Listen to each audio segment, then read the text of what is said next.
বিদ্যুৎ ভৌমিকের লেখা ছবির খেলা রঙের মেলা কবিতাটি আমি পড়ে শোনাচ্ছি বন্ধুরা। এখন থাকি চুপ করে, হঠাৎ দেখি রোদ্দুরেতে মেঘ পড়েছে চুপ করে। বৃষ্টি এলো বৃষ্টি এলো, খবর দিল কে? মনের ঘরে মেঘবালিকা হঠাৎ ঢুকেছে। চুকিতকিত খেলতে গিয়ে শিরীষ গাছের কাছে। সে কথা কি আমার মতো তোরও মনে আছে? সেই বাদলের আচার চুরি, ঝাল মশলা কড়াই মুড়ি, পান্তা বুড়ির মুখটা ভারী, তিন কুড়ি ছুঁই ছুঁই। জোর খেয়েছি কানমোলাটা, আর হবে না জল ঘোলাটা। পর্দা রেগে বলল তেড়ে, আর যাবি না তুই। ফুল ফোটানো সেই যে বেলা, ছবির মতো রঙের মেলা।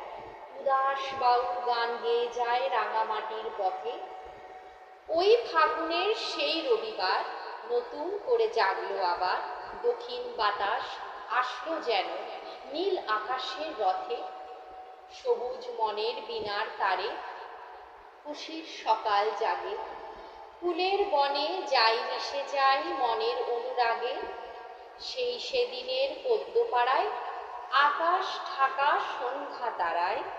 মন ছুঁয়ে যায় পেছন পানে স্মৃতির সূর্য ওঠে। হঠাৎ দেখি স্বপ্নে আমার পদ্ম শালুক ফোটে। বন্ধুরা, আমার এই কবিতাটি যদি তোমাদের ভালো লেগে থাকে তাহলে অতি অবশ্যই লাইক, শেয়ার, অবশ্যই কমেন্টস করতে ভুলবে না বন্ধুরা।